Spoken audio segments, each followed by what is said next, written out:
જય માતાજી મિત્રો, હું છું કિરણ અને હું અત્યારે ન્યૂઝ જોતો હતો, વિડીયો જોતો હતો. મારા મોબાઈલના અંદર પણ વોટ્સએપની અંદર પણ વિડીયો આવે છે અને હું જોઉં છું મારા ઘરની આજુબાજુમાં પાણી ખૂબ ભરાયું છે. આજે 23 તારીખ વરસાદ ખૂબ સારો પડ્યો છે. ભગવાનની દયા છે, વરસાદ ખૂબ સારો છે. પણ એની અંદર અમુક લોકો એવું બોલતા હોય છે, કોઈ બેન એવું બોલતા હોય, કોઈ કાકા એવું બોલતા હોય, કોઈ બા એવું બોલતા હોય, નાના બોલે મોટા બોલે. પાણી નીચે બોયરામાં ભરાઈ જાય છે એટલે પાણી બધું અંદર આવે છે. હા, આ વખતે આવી તકલીફ થાય છે. બે દિવસ સુધી હવે બેઝમેન્ટ ભરાયેલું રહે છે એટલે બહુ તકલીફ પડશે. સોસાયટીમાં કચરો ને બધું આવતું રહે છે. વારંવાર કહેવા રજૂઆત કરવા છતાં બી કોઈ અહીંયા જોવા આવતું જ નથી. વોટ લેવાના હોય ત્યારે વોટ લેવા આવે છે અને છેલ્લા 5 વર્ષથી આ પોઝિશન છે. 20 થી 25 ગાડીઓને નુકસાન થશે. હા, બેઝમેન્ટમાં પડી બધું, આખા બેઝમેન્ટ ભરાઈ ગયા. જો તમે જોઈ લો, ફ્લેટનું જે બેઝમેન્ટ છે એ બેઝમેન્ટની અંદર જે છે વાહનો જે પાર્ક કરેલા છે એની નુકસાનીની ભીતિ જે છે એ અત્યારે જોઈ રહ્યા છે. સ્થાનિકો જે વાત કરે કાકા, પાણી રોડનું બધું અંદર આવે છે.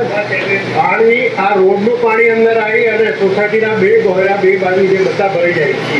પાણી રોડનું બધું અંદર આવે છે. પાણી આ રોડનું પાણી અંદર આવી અને સોસાયટીના બે ગોહરા બે બાજુ જે બધા ભરાઈ જાય છે. કોઈ તંત્ર આ બાબતમાં કંઈ એક્શન લેવા તૈયાર નથી. મારી એક સોસાયટીમાં નહીં, આજુબાજુની 15 સોસાયટીમાં આ હાલત છે. તો મહેરબાની કરીને મારે એક જ કહેવાનું કે આ પાણી આખી જિંદગી તો રહેવાનું નથી. વધારેમાં વધારે 24 કલાક 72 કલાક પાણીની જગ્યાએ જતું રહેવાનું છે. અને કહેવત છે કે પાણીનો મારક કરે જ છે. તો શું કામ રાળ ઊભો કરો છો? પણ તમે વાયરામાં દુકાન બનાવી, વાયરામાં તમે ગાડીઓ મૂકી તો પાણીના અંદર આવવાનું હોય તો તમને ખબર જ હતી કે આના અંદર પાણી તો આવશે, તો એના અંદર નુકસાન થાય તો એમાં આગળવાળાનો કોઈનો વોક ખરો? કોઈ અમારી સંભાળ લેવા નહીં આવતું. એટલે તમારા પોતાના છોકરા તમારી સંભાળ નહીં લેતા હોતા તો બીજું કુલ લેવા આવવાનું. એટલે જેવું કર્યું હોય ને એવું ભોગવવાનું હોય. ખોટા કોકના ઉપર આક્ષેપો ના નોખશો. મહેરબાની કરીને ઉપરથી ઇન્દ્રદેવનો આભાર માનો કે આપણે વરસાદ પડ્યો હોય. કોઈ જગ્યાએ વરસાદ નહીં પડતા તમે એવી જગ્યાઓ જોઈ લો કે વરસાદ વગર શું થાય છે. એટલે મહેરબાની કરીને ગાડીઓ લઈને બહાર નીકળવું નહીં, બાઇકો લઈને નીકળવું નહીં, જરૂર સિવાય કોઈ કામકાજ સિવાય બહાર નીકળવું નહીં. મહેરબાની કરીને ખોટા કોઈ વિડીયો એવા બનાવશો નહીં તો કોઈ તંત્ર નહીં આવતું, ટેકનું નહીં આવતું, પૂછડું નહીં આવતું. હું કોઈ પક્ષના આગુ પાછું કહેતો નહીં. હું તો બસ હું મારી જિંદગીની અંદર મોજમાં છું. વરસાદ પડે છે, સારો પડે છે. હું તો ઇન્દ્રદેવને એવું કહું છું કે હજુય વધારે વરસાદ પડે. જેટલો વરસાદ વધારે પડશે એટલો અમારા ખેડૂતો માટે સારો છે. તમારે તો સિટીમાં બેસી રહીને બસ ખાલી વાતો જ કરવી છે. વાયરામાં પાણી આવી ગયું છે, મારા ઘર આગળ પાણી આટલું જાય છે, મારું બાઇક બંધ થઈ ગયું છે, મારી ગાડી બંધ થઈ ગઈ છે. કોણ પેથો સંભાળ લેવા આવે લે?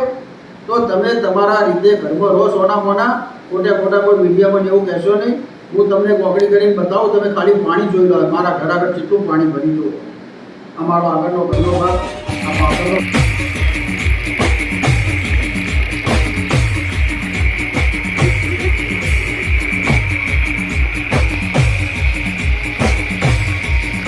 પાછળનો ભાગ.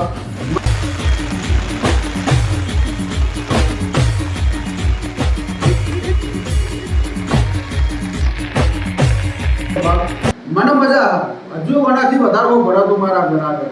હું કોઈ દિવસ કોઈને નથી કીધું. અમારા અહીંના સરપંચો છે, નેતા છે, ધારાસભ્યો છે, ડેલિગેટો છે, મારા પોતાના ઓળખીતા. પણ શું કરવા કહેવું પડે? આ તો વધારેમાં વધારે 1 દિવસ 2 દિવસ કે 3 દિવસ. પાણી તો સારામાં સારું કહેવાય. નસીબદાર છો તમારા ઘરના ઓગણે પાણી આવે છે ઉપરથી. તમે તો કોઈ દિવસ જવાના નહીં ગંગા નાવા. ખોટા પાપ ધોવા તમારા ઘેર પાણી આવે. એટલે મહેરબાની કરી ખોટા વિડીયો બનાવશો નહીં. અને આની અંદર કોઈ ખોટી કમેન્ટ ના લખતા. અને લખો ને તો નંબર સાથે લખજો, બરોબર? મારે વધારે કંઈ કહેવું નહીં, બસ આટલું જ કહેવું છે. અને તમને પાણી નડતું હોય તો હું પોતે ઇન્દ્રદેવને પ્રાર્થના કરું કે તમે જે એરિયામાં રહેતા હોય, જે એરિયાવાળા રાહ પડતા હોય ને, ભગવાન ઇન્દ્રદેવ કદીએ વરસાદ ના પાડતા, કદીએ એમના ઘર આગળ પાણી ના ભરવા દેતા. પોપા પડી જશે.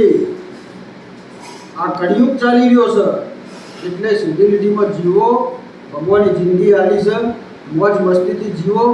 વધારેમાં વધારે 70 વર્ષ 80 વર્ષ, વધારેમાં વધારે 100 વર્ષ જીવશો, પણ વધારે જીવવાના નહીં. તો તમે કના માટે ભેગું કરો છો, કના માટે તમે રાળબૂમ કરો છો? તમને જે જીવન આવ્યું છે એના માટે કરો, કોઈ હંગાત આપવાનું નહીં, કોઈના હોય બધું પડી રહેવાનું છે. ખોટી માતા જીતી કરશો નહીં. મહેરબાની કરીને જય માતાજી, જય માતાજી, જય માતાજી.